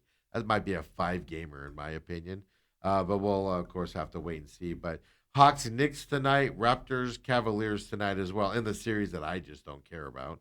But all on Peacock tonight. Then tomorrow, 76ers Celtics on Peacock. Trailblazers Spurs for their game 2 as well. And then Rockets Lakers tomorrow night also on a Peacock coming up as well. So then just to look ahead on Wednesday, that's when the Suns Thunder, they're one of 2 games that night. And then Magic Pistons beforehand. By the way, Magic upset the Pistons, number 1 seed Pistons in their first game as well. But those are going to be on ESPN on Wednesday. So yeah, so they're finally on over the and even ESPN's not over the air. No, yeah, but no, don't get your hopes up because then Thursday and Friday are Prime Video. So it's like just the Wednesday night ESPN games. Suns just have to be playing. So let's move off the bat of NBA stuff. There, we'll do an NHL update tomorrow because I knew we'd go along with just the weekend stuff and things. We'll get you updated, of course. I just want to reiterate. Best owner in sports, and his team is down 0-1 right now. Logan Cooley. Those are you Coyotes fans that remember these guys. It is fun to watch the Mammoth. I ain't going to lie to you because we grew up around most of these kids. You know, Tierney, the coach, obviously. He was here, root for him and stuff like that. So it's fun to watch the Mammoth. I give them a hard time because they left here and went to Utah and stuff like that. But they put on a good game against the Knights last night. Knights ended up pulling away. I think that's the way it's going to go most series. Experience might win out there. But I'll tell you this, it was good to see the old young Coyotes players playing playoff games. That was kind of fun to watch. But Logan Cooley, man, picked a fight yesterday. Now, he's not going to back down. But he pissed off a few of those Knights players yesterday. So that'll be a fun thing to watch here as that. Oh, yeah, I saw that as they were walking off the ice, right? That night, yeah. Nick with the Knights goes, "I'm gonna effing kill you." But before there was a face-off. The puck didn't even drop, and Cooley went after him in the center ice and started a little scrum there when the Knights started to pull ahead and things like that. Well, that and then the other thing I asked you before the show was that Kachuk. And was that from a regular season? Regular season. Because it looked like they were talking like, "Hey, I want to go. Do you want to go? Yeah, do you want to go? Yeah, I want to go." You have to do that in today's hockey because if you drop the gloves and the other guy doesn't, you get double penalized for starting. Oh, okay. So the thing that's shocking about that is now it's changed a little bit over the years, but there was a time where you didn't fight in playoff hockey because you don't want to go on a power play. Right. You don't want the other team on a power play because every game means something. I mean, Buffalo last night, they were down by 4 goals yesterday? Came back and won it, Dale. Buffalo. First win in 19 years, down by 4 goals to win it. Man, did we check on Buffalo Day? Is it still standing? We're used to winning in Buffalo, Steve. Oh, now you're a Buffalonian? I did see Dave Portnoy and a couple other people go, "Why is Buffalo playing the Canadian national anthem?" Like, do people not know that half of Buffalo is in Canada? Like, literally. Buffalo, and then you cross the border, and all those people are. Hold on, who's Buffalo playing? They're Boston. No, that's weird though that they would play that. I know when a Canadian team. Yeah, but it's literally because half of their fan base comes from the Canadian side of the deal. So just out of respect, they play the Canadian anthem. You would know that, Dale, if you went to a Buffalo. I did go to Sabres games back when we were real Americans. They played the national anthem, unless there was a Canadian team playing. Yeah, they do that there because you got to bring respect down. Well, I think the Canadians probably buy more season tickets nowadays because they hadn't been in the playoffs in 19 years. But yeah, they've done that for a bunch of years out there. So we'll get more into hockey tomorrow, folks, and everything. Because then, before we talk Diamondbacks, I want to talk some NFL. So let's take our break here. Get into it. Because Diamondbacks is funny. I watched just highlights of Diamondbacks all weekend long because it's hard for me to watch games when with everything else going on. But boy, getting blown out yesterday instead of the first game of this series kind of left a bad taste in my mouth. Yeah, shut up. Got to get blown out in the first one. Did they win another it series, back. Steve? They did. Okay. Against a Did team they that's win? going to wake up at some point. Yeah. Let's talk some NFL draft stuff because woo-wee, some big moves yesterday. We're back. Main event.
And we're back here, second hour main event underway here. Having some fun here on this Monday. First hour, had some fun getting caught up.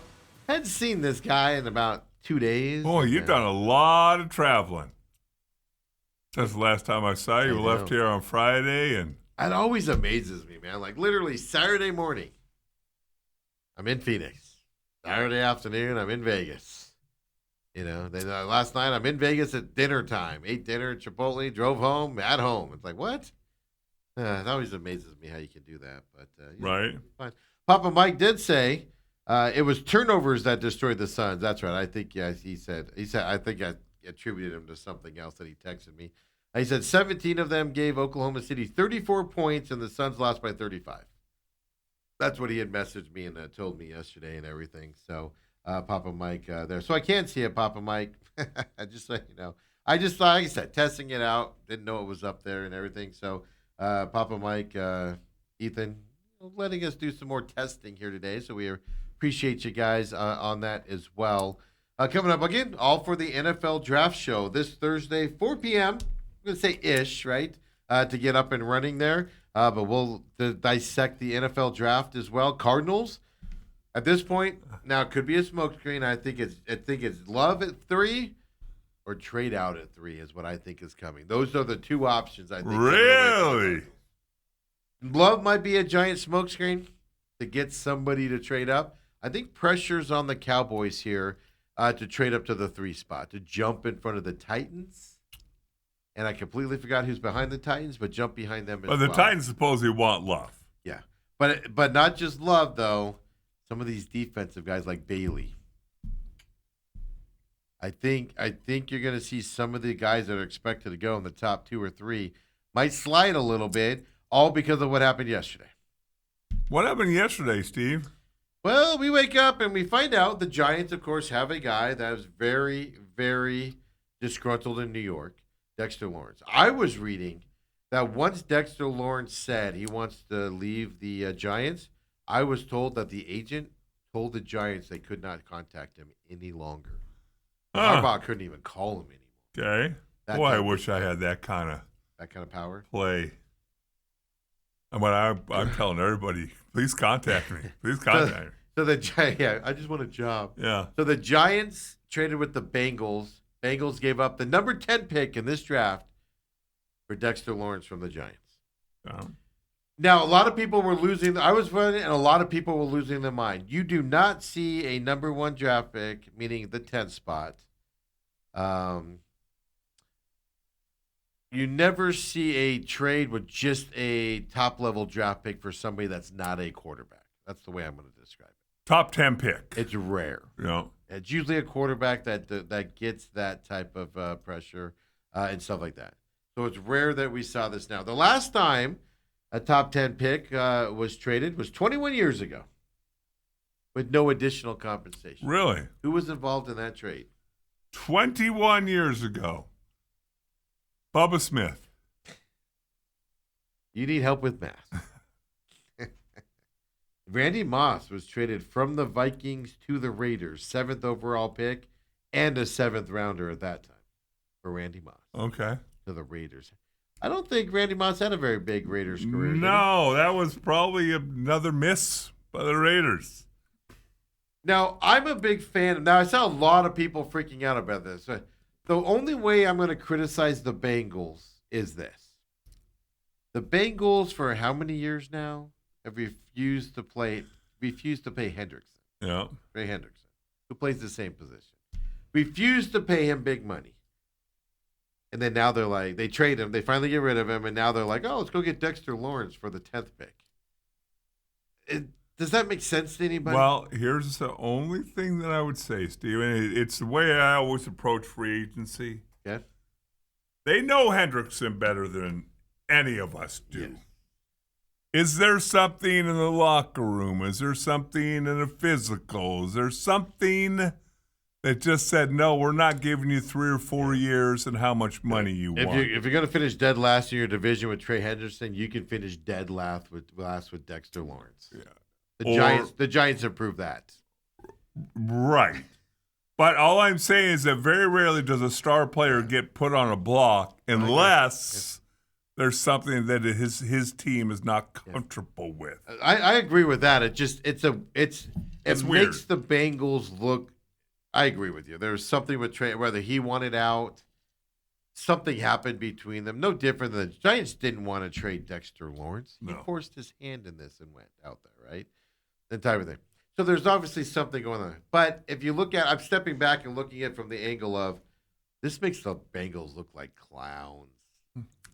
See, I'm going to look at it a little differently. I think they made a decision.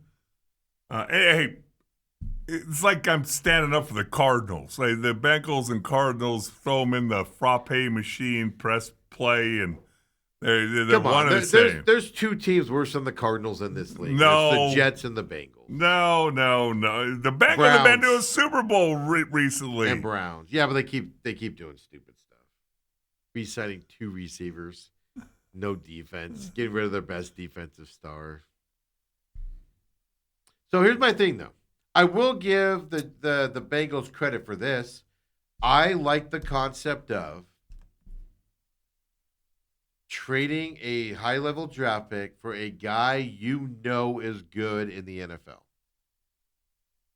And they've done that, right? They gave up the number. Dexter Lawrence is better than anybody in the world they would have drafted at number 10. Today. Now, 10 years from now, it might be a different story. But today, the next year, the 2 years they have him under contract now because they extended him, and it's technically a 2-year deal before he starts having an attitude again about his contract. But for the next 2 years, Dexter Lawrence is going to be better than anybody you would have drafted at 10. I saw, and I went back and spent 20 minutes because I saw what I sent you on Twitter, the 49ers Cardinals We're thing. going to get to that. And I saw another one that said, all the guys who got drafted, all the guys that got traded for high-round draft picks. Yep. Sauce Gardner, Micah Parsons, Travis Hunter. Yes, right now they're better than whatever their team is going to get. Sauce Gardner is better than anybody you drafted 16. Yes, I promise you that. Micah you're Parsons for the Packers, Yeah. when he gets healthy, is better than anybody the Packers would have drafted at 20 last year. Right. I'm a big fan. The Cowboys, they gave up a draft pick for the receiver, Pickens. He was better receiver than anybody they would have drafted. Now, it adds other problems later on and stuff like that, But, yeah, so I'm a big fan of that. If you're able to get a top-tier player at number 3, give up the number 3 pick and get that guy in here. Because we learned with Marvin Harrison Jr., just because you have the 4th pick in the draft doesn't mean that kid's coming in and being a stud. Yes. But you know what? Dexter Lawrence is one of those guys out there. Now, might have some head case issues with his contract and stuff like that you got to worry about. And we'll find out. They've improved their team. And now they don't have to pick at 10. That's part of it. The other side of it is, and this is what I'm talking about here in terms of the Cardinals. The Giants with this move. They have the 5th pick in this draft, folks, and now the 10th pick in this draft. That's right. I thought the Giants were after the Titans. They are officially. I had to look it up. Their 5th and 10th pick in this draft in the first round. You telling me the Giants aren't going to get better with those two in theory? In theory, if they pick the right guys. The Jets have the 2nd pick and the 16th pick. Here's the other thing. You can also bundle those and trade up for the guy you really, really like named Jordan Tyson at number 3, Giants. If you trade 2 first-round picks for Jordan Tyson. Just saying, Giants. I want to see that happen now. 1, because that'd be great for Tyson, but then 2, I want the 5th and the 10th pick over that 3rd pick. I want to see the Cardinals screw up on 2 draft picks instead of just 1 in that first round. Wow. Right? Browns have the 6th and the 24th pick in this draft. Chiefs have the 9th and the 29th as of right now. And that's what you're seeing. The Chiefs, several outlets reported the Chiefs are talking to the Cardinals about moving up to 3. And that's why. 2 draft picks. They can bundle the 9th and the 29th to move up to 3, get their guy, and then you would move down. That type of after all that nonsense, so if we bring it back to the Cardinals, are you believing all the Ty Simpson blabber? Well, we're going to talk about that with what happened on Friday with their not QB1 in a minute. I saw a couple tweets about that, which is so true. I'm not going to show up to voluntary workouts. Let's just say that till we can spend some time on that here. But I mean, like if you're looking at Ty Simpson at the end, the Chiefs at 9 and 29 makes sense, doesn't it? Yeah, because you could take him at 29. 29. You go from 3 to 9, and then you're traded in the first round and take him at 29. I think if Ty Simpson's there, they will take him. He's not been tagged to anybody else but the Cardinals. I brought that up last week. Nobody wants this guy except for the Cardinals. Or at least they're being quiet about it. I'll say this. I like the idea of trading number 3 for the 9 and 29th pick and then taking him. Then you only have the 3rd pick, you draft your guy, and then you give up a 2nd or 3rd round pick to move up into the 1st to get him. I do like this method better. Like the Cowboys, 12 and 20th. Cowboys want to move. Cowboys have their eye on somebody they want, and I think they're afraid the Titans or Giants are going to take them. And that would be so they have to move up to 2 or 3. Yeah. So 12 and 20. I'm okay if you trade the 3 down, 12 and 20, and then you take Ty Simpson late. I like that better than, hey, let's take a 3rd and a 4th, 2nd and a 3rd, pick swap in the 2nd and then the 3rd to move up into the 1st or something. I'm not interested in that, but right. I will take you trading 3 down and getting 2 first-round draft picks and doing that. I like that a little bit better there, but no first-round picks. Colts, Bengals, Jaguars, Broncos, Packers, and Falcons. You notice something about these teams: Colts, Bengals, Jaguars, Broncos, Packers, and Falcons. 3 good teams and 1 okay team and 2 bad teams. Isn't that fascinating? I was going to say, not all 6 of them have the same thing in common. Yeah. No. Jaguars, playoff team. Broncos, obviously, Super Bowl contender. Packers, playoff team, definitely. But Falcons and the Colts, on the verge of the playoffs. They have to play perfect, I think, but on the verge of it. But Bengals, Falcons, garbage team. I find that fascinating. I can understand the Broncos, Packers, Jaguars not having a first-round pick because they need people now for this run they're on. Right.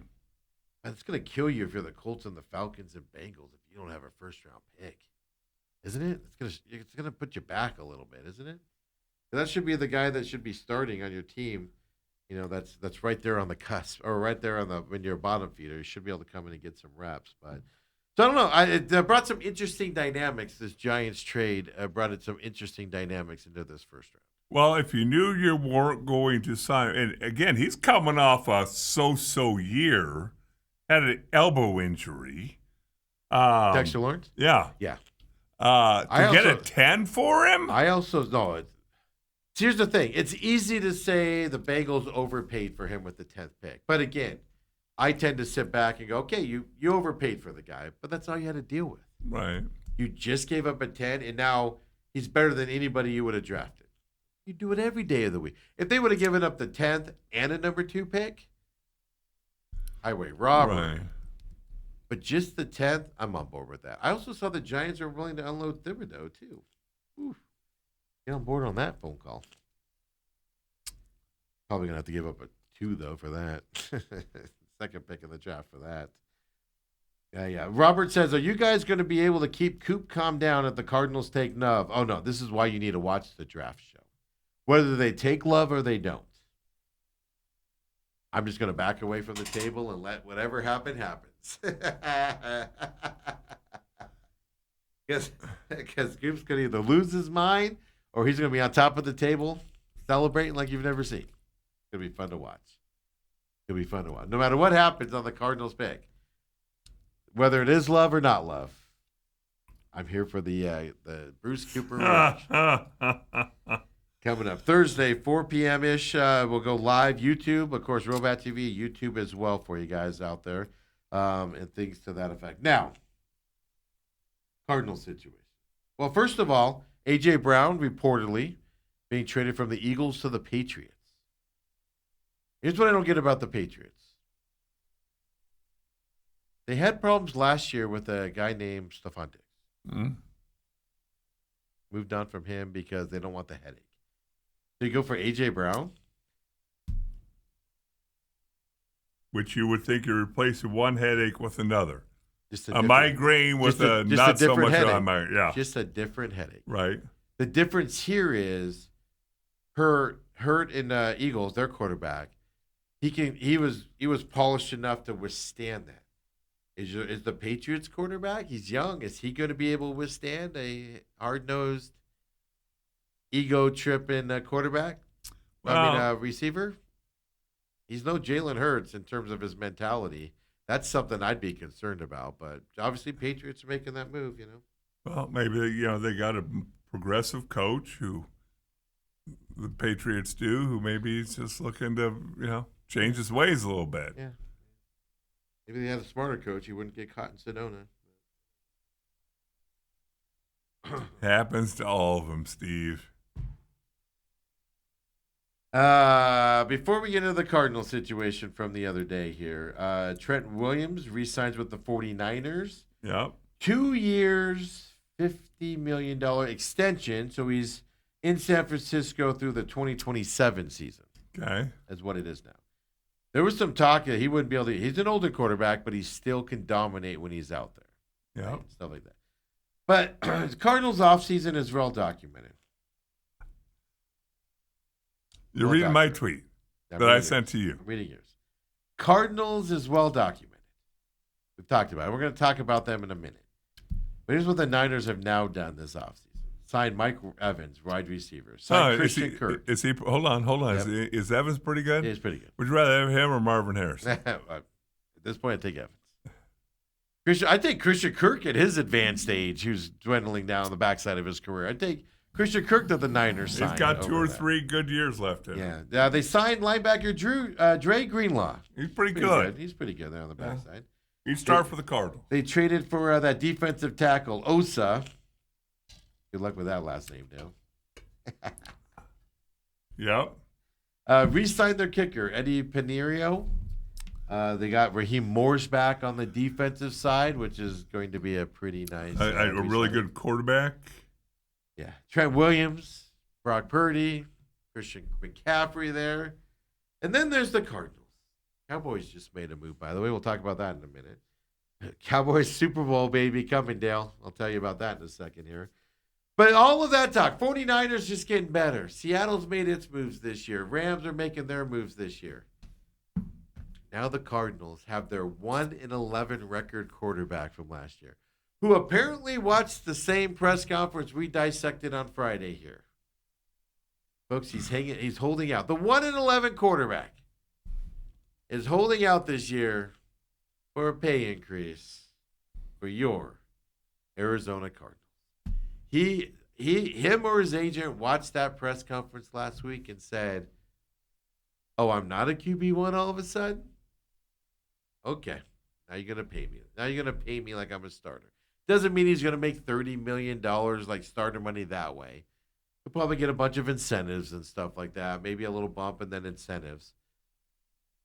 But only the Cardinals can do a pre-draft press conference, Dale, and walk out of it and their starting quarterback go, I don't think I'm the starter anymore. I better ask for some more money and hold out.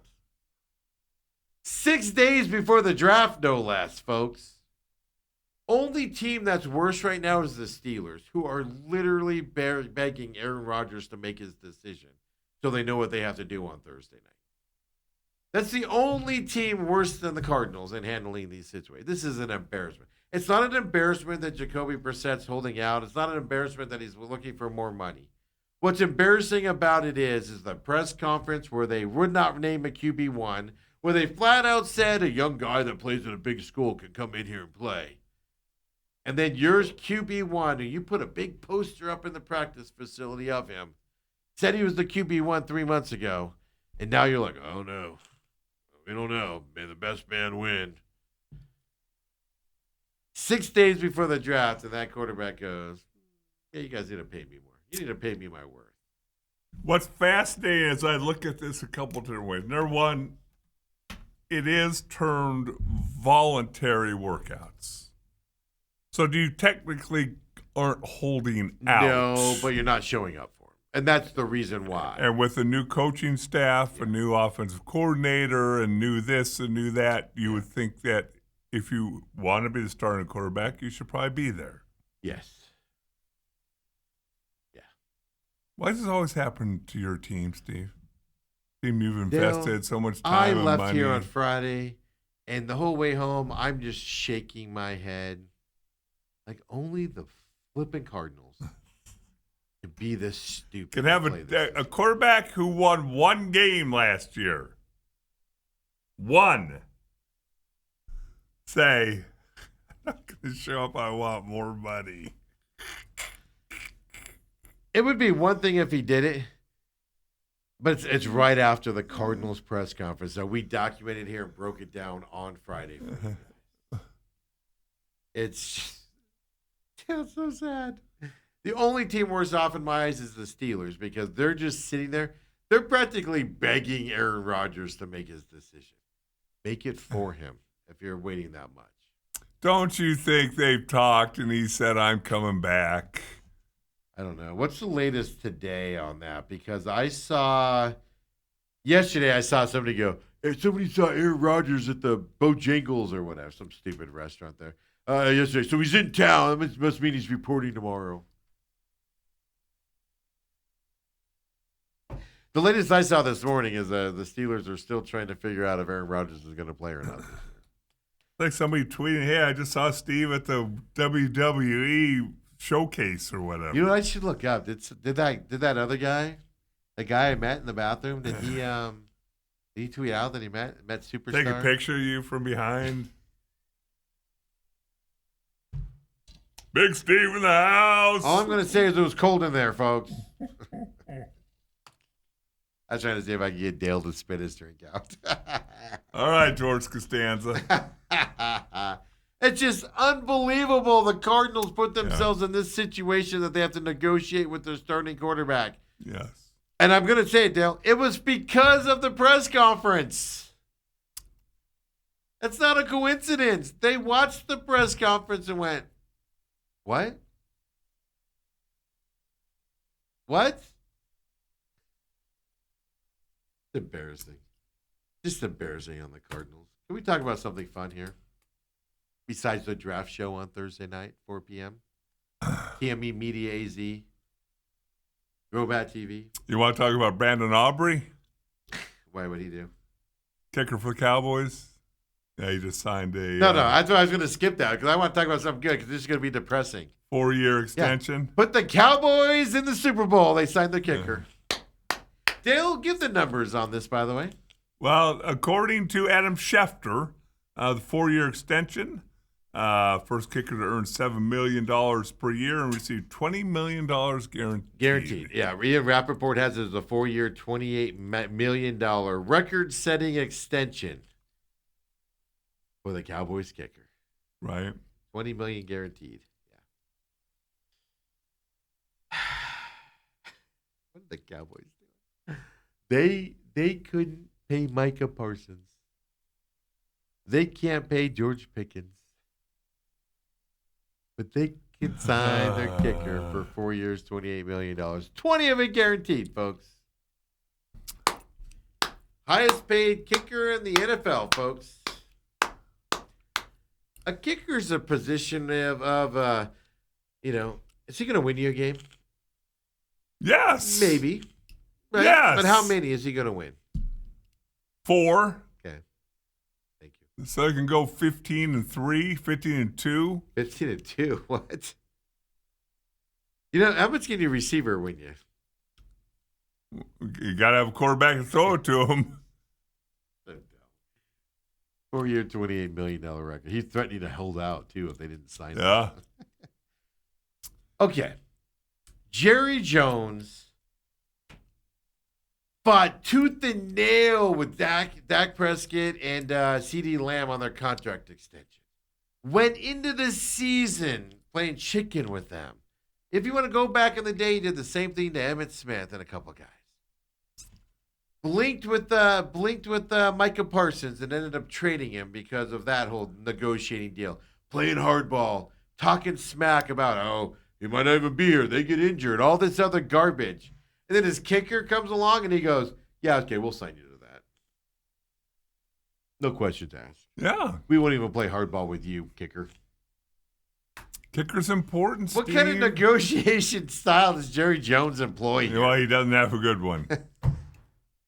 It's still, what's the date today? April? If this was any other position on the team, Jerry Jones would be going, we don't even know if they're going to be healthy at the end of the year. Go into training camp with this distraction over your head. But your kicker, you're like, we can't have kicker distraction. Let's get this out of the way right now. Let me sign this contract immediately. So you're banging on this. What's great... Jerry Jones doing? Jeez. Jerry, hey, Steven, rein it in there, buddy. Rein it in there. Rein it in. Did we touch on the wide receiver for the Ravens, Zay Flowers? Did we touch on it Friday? I forgot. I know we did not because it came out right after the show. Okay. Or right toward the end of the show. Well, why there? Oh, no, you brought it up. I'm sorry. You did bring it up. Didn't I? Yeah, you did bring it up. But full pads all the time. However many practice pads you can get. All 12 of them. Are you freaking kidding me? If you don't know, Zay Flowers blamed the Ravens' injuries because their head coach, John Harbaugh, made him practice in pads the legally amount of times. No, say that again. The legal amount. The legal amount of time. Which is like 12. Yeah. Dale, when you played in the NFL, what was the legal amount of times? There was no such thing. Every day was a legal time. Yes. Every Wednesday, Thursday. Except for Thanksgiving. That's only because you played a real game. Yeah. But you were probably out there Saturday hitting again. Hey, your D-backs won 2 of 3. I did not. I saw Carroll hit a grand slam. Gurriel's return was kind of exciting to watch. I just saw highlights again with my weekend. I just saw highlights and stuff like that. The grand slam, Gurriel back. Look, the Blue Jays are struggling in terms of their record, but as you saw yesterday, they can still light it up at times and stuff like that. You expect them to wake up. Will they is another story. Kind of look at. The Diamondbacks are finally starting tomorrow, Dale. We'll talk more Diamondbacks tomorrow because they play tomorrow. Diamondbacks are finally getting a break in their schedule. It's only been what, a month of the season? 4 weeks into the season? They're finally getting a break. Even then, the White Sox aren't a terrible team. But they get the White Sox for 3 here coming up. So they get a break from a playoff contending teams finally now coming their way. But look, Carroll, grand slam, fantastic. Gurriel, I thought he was good. Right off the bat, makes that fantastic catch in, left field on, Friday night? Fantastic, right off the bat on that. The Carroll, back soreness yesterday, so they pulled him out of the game. After the game, he said this, if you guys are wondering how he's feeling. Felt it a little yesterday, and then kind of took a swing in the cage where it just locked up a little more on me. So, I, nothing. Felt good about playing and all that. Just once the game kind of got out of hand, it was, I didn't need to take more at bats. So you're pretty sure you'll be back in there Tuesday. Yeah, I'm pretty sure for sure. Like I said, feel like could be feel like in a good spot right now. I'm pretty sure for sure. Torrey Is said, it pretty sure or is it sure? yeah, Torrey said after the game, he's already in the lineup for Tuesday. I would agree if you're back, if the wind's at your back, and you get a little sore. It's a blowout game. Take him out. I agree with that. Brother. I agree with that, Dale. Take him out. Just be precautionary. It was a blowout game. Didn't matter. You'd already won the series. Pull him out. I don't have a problem with that. I told you guys I've met Corbin Carroll in person and stuff like that. I don't mean this in any way. I'm trying to figure out how to phrase it. I don't mean it in any disparaging way whatsoever. He's just not a people person in terms of microphones in his face and talking and stuff like that. I don't know how. I suspect he's just a quiet dude all the time. He's just quiet. Am I boring you, Dale? Hey, I'm tired too. Of the two of us, who's yawning over there? But isn't that funny though how he talked like that? Like I got onto that with you. It's like he was trying to find the words in the moment while he was talking, what he was looking at there. So reportedly, he's going to be okay. The only thing that worries me when I hear Storback, first of all, so the Diamondbacks pulled him out of the game again. They're not doing their players any favor by putting out on Twitter, Corbin Carroll's out due to a sore back. You're not doing your play. Hey, we just replaced him in the game. After the game, you can talk about it a little bit if you want to, but you're not doing any favors by bringing up injuries in the middle of the game that aren't injuries.